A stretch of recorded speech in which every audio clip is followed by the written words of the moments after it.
그리고 실패가 아니라 과정이라는 생각을 하는 거. 제일 위험한 게 제가 네, 안녕하세요. 그냥 이거 오늘은 좀 화사하게 입어봤습니다. 날씨가 너무 더운데 보시는 분들 좀 눈이라도 시원하시도록 저희가 뒤에 알래스카 상공에서 찍은 배경을 좀 띄워봤고요. 너무 예쁩니다. 정말 여행 가고 싶은 곳인 것 같은데 오늘의 콘텐츠는 부자 엄마가 내 아이에게 꼭 가르치는 것을 주제로 이야기해 보도록 하겠습니다. 첫째는 일단 소비를 가르치고 싶고요. 그다음에 둘째, 성공과 실패의 경험을 모두 가르쳐주고 싶고, 그 다음에 세 번째, 저번에 영상에도 얘기했지만 독서하는 것을 좀 습관화, 생활화, 평생 독서를 하며 좀 책을 친구로 살아갈 수 있게끔, 책이 지혜로운 친구가 되게끔 뭐 이렇게 하고 싶고, 더불어 얘기하자면 좀 취미 생활을 꼭 갖게 하고 싶다. 네, 그 정도요. 그러면 이제 첫 번째로 내 아이에게 소비를 가르친다고 하셨는데 보통은 어머니들이 절약 아니면 자신이 돈을 잘 관리하는 능력 뭐 이런 것일 수도 있는데 소비를 뭐 많이 하게 이렇게 가르치신다는 건가요? 소비를 좀 해보게. 그러니까 저도 어렸을 때 저희 엄마가 되게 절약하는 습관을 많이 가르쳐 주셨거든요. 왜냐면 저희 어머니랑 아버지는 다 월급 생활을 하셨고 돈도 많이 없으셨고, 제가 뭐 이전 영상에도 얘기했듯이 흙수저였기 때문에 정말 한 푼 모아서 티끌 모아 태산을 만들자 막 약간 이런 주의여서, 뭐 주식 투자는 진짜 나쁜 거고 뭐 돈을 낭비하면 안 되고. 그래서 저는 이제 사실 대치동에서 강사 생활하면서 돈을 많이 벌 때도 명품 가방이 하나 없었거든요. 저는 이제 명품 브랜드도 잘 몰랐어요. 그러니까 뭐 약간 돈을 벌어도 어떻게 쓰는지 모르니까 돈을 버는데 재미가 없더라고요. 그럼 벌어 뭐하지? 약간 이런 생각? 그래서 그냥 피곤하기만 했던 것 같아요. 일하는 내내. 근데 이제 그러고 나서 이제 아이를 낳고, 이제 아이가 좀 커가면서 제가 이제 아이가 생각이라는 게 생길 때쯤은 저는 좀 돈을 많이 벌고 있었거든요. 집도 있었고 차도 있었고. 근데 그때는 이제 같이 소비를 좀 했던 것 같아요. 그래서 그래서 뭐 이제 좋은 데도 가보고, 뭐 한 끼에 뭐 몇십만 원짜리 뭐 식사도 해보고, 막 뭐 이런 거 있잖아요. 옷도 예를 들어 아동 명품 옷 같은 것도 있잖아요. 그런 브랜드가 많은 옷에 가서 애가 이렇게 좀 골라보게도 하고, 뭐 안 사주더라도 좀 그렇게 좀 쇼핑을 같이 하고, 뭔가 소비도 같이 해보고, 뭐 숙박업소도 막 5성급 호텔부터 쭉 다 묵어보고, 비싼 데도 묵어보고, 뭐 그렇게 하니까 아이가 어느 날 그런 얘기를 하더라고요. 엄마, 근데 엄마 아빠가 없으면 내가 이렇게 돈을 못 쓰겠지? 그래서 자기가 공부를 열심히 해야 되지 않나? 뭐 이런 생각도 하고, 그러니까 문득문득 그런 얘기를 하더라고요. 그러고 뭐 약간 백화점 같은 데 가서 옷을 살 때 제 옷을 이렇게 골라주거나, 남자인데도 자기 취향하고 감각이 확실해요. 근데 저는 그게 나쁘지 않다고 생각해요. 왜냐면 저는 그런 게 없었기 때문에 제가 그런 거를 이렇게 의식적으로 공부하려고 하니까 잘 안 되더라고요. 이게 문화자본이라는 게 있잖아요. 사람이 이렇게 누군가 교감을 하고 교류를 할 때도 문화자본이라는 게 있는데 가장 체득하기 힘든 게 문화자본인 것 같아요. 그래서 약간 스며들어야 되는데 스며들어야 되는데 이게 급격히 체득한 게 티가 나요. 맞아. 안 그러고 싶은데도 맞아. 이게 자꾸. 근데 이제 저희 아이는 저보다 명품차와 명품 옷을 더 많이 알거든요. 그거 다 소비해본 건 아니지만 자기가 몇 개를 이렇게 취득을 해보면서 이게 뭐가 다른가 이렇게 비교를 해보고, 그럼 막 찾아보더라고요. 그래서 이렇게 나와도 사실 대치동에 사원 다니고 있는데 그 애들은 다 그런 걸 알거든요. 그게 명품이라 좋다는 게 아니라 한 끼 식사에 100만 원짜리와 10,000 원짜리가 어떻게 다른가 먹어보지 이게 않고 왜 비쌀까를 또 알아야 생각해보는 나중에 거죠. 그런 가치를 주는 상품을 팔 수가 있어요. 그렇죠. 써봐야. 써봐야. 그래서 저는 소비를 좀 가르쳐주고 싶다. 소비를 가르쳤다. 그리고 앞으로도 그렇게 할 것이다. 그러면 이제 자연스럽게 저희 애가 그렇다고 펑펑 쓰거나 이래. 지 돈은 한 푼도 안 써요. 그래서 지금 통장에 돈이 꽤 많거든요. 어려서부터 모은 게. 진짜 자기 돈을 들고 나는 것에 대해서 되게 예민하고. 그래서 돈의 가치를 그래서 자연스럽게 알게 되는 것 같아요. 그러면 이제 두 번째로는 실패와 성공의 경험을 많이 해보자라는 거 했는데, 인간의 삶이 한정이 되어 있는데 어떻게 실패와 성공의 경험을 많이 할 수 있습니까? 많이 할 수 있는 방법은 뭘까? 이런 생각도 들고. 많이 할 수 있는 방법은 도전을 일단 많이 하는 거죠. 그래야 성공도 하고 실패도 하겠죠. 행동하는 것. 시도를 일단 시도를 많이 해야 되겠죠. 근데 내가 그런 얘기를 한 거는, 그거는 꼭 부자 엄마기 때문이 아니라, 제가 아이들을 많이 보게 되니까, 17년 동안 아이들을 계속 봤으니까, 결국은 성공하는 친구들은 실패도 많이 경험을 하는 것 같더라고요. 그리고 실패가 아니라 과정이라는 생각을 하는 거. 그래서 제가 제일 위험한 게, 제가 살아오면서 제가 좀 슬펐던 게, 대학 입시에서 제 맘대로 안 됐을 때, 서울대 못 갔을 때거든요. 서울대 못 갔을 때 그렇게 뭐 세상이 무너진 것처럼 울었던 것 같아요. 길바닥에 앉아서. 그러니까 공부만 하다가 그게 좌절이 되니까 그냥 인생이나 무너진 것 같다는 생각이 들고, 그럴 필요가 없었던 거거든요, 사실은. 근데 그때 저는 생각했어요. 그때가 아니라 그 후에 생각했어요. 그 후에 공부를 되게 잘하는 애들이 많아요. 맨날 성공만 하는 애들이죠. 맨날 1등만 하다가. 맨날 1등만 하다가 무너졌을 때 그거를 딛고 못 일어나서 사실은 그냥 주저앉는 경우가 되게 많아요. 예를 들어 고입에 실패했을 때, 대입에 한번 실패했을 때, 시험을 한번 못 봤을 때. 근데 그게 과정인 거죠. 사람이 어떻게 처음부터 잘해. 근데 저는 그거를 누군가 가르쳐준 사람이 없었거든요. 혼자 이렇게 일어나려고 노력을 버둥버둥 했던 것 같고.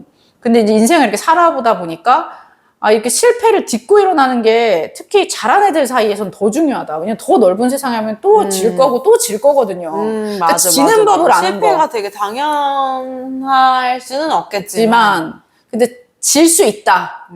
내가 유아 독존인 거지. 내가 최고가 아니야. 세상은 넓고 나보다 더 뛰어난 사람이 많고, 그 다음에 내가 최선을 다했지만 졌을 때 승복할 줄도 알아야 되고. 그래서 저는 그 지는 과정이 너무 중요한 것 같아요. 그냥 엉엉 우는 게 아니라, 그리고 앞으로 아무것도 못하는 게 아니라, 거기서 그거를 딛고 다시 일어나서 그걸 수용하고 내가 더 나아지기 위해 노력하고, 이게 사실 과정이고, 이게 계속 거듭되면서 사실 성공이라는 걸 이룰 수 있는 거고, 제 인생에서도 그랬던 것 같고. 남들이 저 정도면 너무 실연에 일어나지 못했을 거야 라고 생각하는 500만 원짜리 550만 원짜리 월세방 이야기도 그렇고, 뭐 중간중간 여러 가지 실패가 있었거든요. 근데 그때마다 그게 과정이 아니라 실패라고 생각했으면 저는 돈을 지금 그렇게 많이 벌고 있지 못했을 것 같아요. 그러니까 사람들이 다 90%, 99%가 실패라고 할 때 나는 할 수 있다라고 생각하는 거를 우리 아이가 가졌으면 좋겠고. 여기 대치동까지, 저희가 저쪽 지방 도시에, 소도시에 있다가 대치동까지 오는 과정도 사실 그랬어요. 겁내지 않는 것. 가서 해보자. 안 되면 괜찮아. 안 돼도 괜찮아. 안 되면 뭐 실패하고 안 된다는 걸 알게 된 거고. 그때부터 다시 하면 되죠. 다시 자기 위치를 알았으니 그때부터 다시 하면 되죠. 인생은 아까 짧다고 하셨는데 인생 엄청 길어요. 100세, 요새는 거의 100세까지 사는데, 저희 외할머니가 102세까지 사셨다고 저번에도 얘기했는데 102세까지 사셨기 때문에 저희 집은 거의 100세까지 살지 않을까라는 생각이 들어서 그렇고, 저는 사실 이제 주변의 사람들, 제 직원들을 보면서 느끼는 건데, 그래서 이제 저희 이제 원에 보면은 되게 성공만 했을 것 같은 사람들은 또 자신의 약점을 발견하는 순간 수용을 못 해요. 그 반대로 또 직장 생활하는 그 직원들을 보면은 되게 좀 뭔가 마무리를 못하는 사람들이 되게 많아요. 마무리. 그러니까 뭔가 되게 의기양양하게 뭘 시작해요. 저요? 네. 뭐냐면, 나는 그래서 성공의 경험이 좀 적나라는 생각도 해요. 너무 그 지는 걸 당연하듯이 받아들인다거나, 최선을 다하지 않고 벌써 질 걸 생각한다거나, 뭔가 하기도 전에 내가 1등은 못해라고 생각한다거나, 저는 이런 것도 약간 성공을 많이 안 해봤기 때문에 성공할 거라는 믿음이 없는 거죠. 최선을 다해도. 그래서 하지 않는 거죠. 그래서 저는 뭐 아이를 키우는 과정에서 그 아이가 조금 1등도 해보고, 아니면 자기 1등을 해봤다가 꼴찌도 해보고, 이제 이런 과정을 되게 자연스럽게 받아들이고, 대신에 그런 과정 속에서 계속 어떤 교훈을 받을 수 있도록, 그 다음에 인생에서 그게 좀 되게 조금 자신을 이렇게 한 발짝 더 나가는데 도움이 될 수 있도록 하는 성공과 실패의 경험을 두루 갖추는 사람을 되도록 가르쳐 주고 싶다. 그래서 그때마다 성공했을 때 리액션과 실패했을 때 리액션을 되게 잘하려고 노력을 하죠. 그리고 마지막으로 이제 독서를 말씀 주셨는데, 서울대를 많이 보내보셨잖아요. 서울대에 간 제자들이 많았는데, 그 학생들의 공통점은 뭐였나요? 어렸을 때? 의도한 것 같은데요, 약간? 서울대가 아니라 그냥 제가 되게 어떤 명문대를 나오거나 뭐 어쨌든 사회적으로 좀 자신의 위치를 갖고 이렇게 멋지게 사는 아이들을 보면 대개는 다 좀 책을 어려서부터 많이 읽었던 애들이고 지금도 많이 읽고 그 다음에 걔네들이 되게 진취적이에요. 책을 많이 읽은 애들은 또 표현력이 좋아요. 그러니까 자기 의견을 어느 집단에서 표현을 되게 잘한다거나 그러니까 말과 글이 되게 능통한 거죠. 그러고 또다시 뭔가 지식이 부족할 땐 스스로 책을 찾아 읽을 수도 있고. 그래서 결과적으로는 좀 책을 많이 읽는다는 것은 뭔가 되게 평생 같이 할 친구를 하나 만들어주는 것 같아요. 저희 아이도 하나이기 때문에 제 인생에도 거의 제가 책을 좋아하지 않았으면 제가 뭔가 그 흙수저에서 탈출할 수 있었을까? 저는 그런 생각도 들고 지금도 많이 배우거든요, 책을 통해서. 그래서 그냥 책을 늘 가까이 하는 아이로 키우고 싶다. 그래서 지금도 사실 뭐 늘 책이 많은 환경에 있고 뭐 매일 읽지 않더라도 그냥 책이 널려 있어요, 집에. 그러면 이제 심심할 때 책을 들여다볼 수 있도록. 그리고 이제 더불어 좀 취미가 있는 친구? 저는 되게 사는 게 좀 바빠서 그런 거 못했던 것 같은데 취미라는 게 되게 중요하더라고요. 사회적 관계를 유지하면서 살아가는데 뭐 음악도 미술도 운동도 다 너무 중요한 건데 그런 것들을 저는 이제 얘는 학습적으로 배웠죠. 피아노, 뭐 플룻 뭐 이런 거 배우긴 했어요. 저희 엄마들 교육열이 되게 높으셨기 때문에. 근데 그런 거를 제가 배웠기 때문에 사람들하고 사회적 소통을 하는데 어려움이 없고 그래서 좀 취미를 억지로 가르치게 하는 게 아니라 자기가 취향이 있고 취미가 있고 그런 걸 즐길 수 있는 그래서 돈을 벌었을 때 자기 돈을 잘 쓸 수 있고 그걸로 자기 삶을 윤택하게 할 수 있는 그런 에너지를 좀 주고 싶다. 저는 어려서 갖지 못했던 그런 에너지를 저희 아이한테는 꼭 주고 싶다라는 생각이 듭니다. 네. 그러면 세 가지 중에 가장 중요한 건 뭐라고 생각하시나요? 아이에게 가르쳐야 되는 건. 한 가지만 가르칠 수 있다면. 예상하지 못했던 질문이네요. 다 중요한데. 일단 돈을 스스로 벌어야 하는 상황이라면 성공과 실패의 경험. 근데 내가 좀 돈을 물려줄 수 있는 상황이라면 첫 번째와 세 번째가 중요한 것 같고 좀 영유 영상에서도 나왔지만 영어를 좀 할 줄 아는 게 좋을 것 같아요. 그래야지 세계를 무대로 그릇이 커지거든요. 내가 영어를 할 수 있다는 거는 내가 어디든 갈 수 있다는 거고 소통을 할 수 있다는 거고 그걸 도구로 많은 사람들을 만날 수 있는 기회가 있거든요. 그러니까 저는 경험이라는 게 책에서도 오지만 사람들을 많이 만나고 여행을 하고 경험에서도 많이 생긴다고 생각하고 그게 자기 자산이 되는 게 이제 30대, 40대 이후의 삶이라고 생각을 하거든요. 근데 그때 발전을 멈추는 게 아니라 그때 더 나아갈 수 있으려면 뭔가 언어를 좀 기반으로 해야 한다. 그래서 영어 능력도 꼭 저는 필수적으로 필요하다고 생각이 들어요. 네.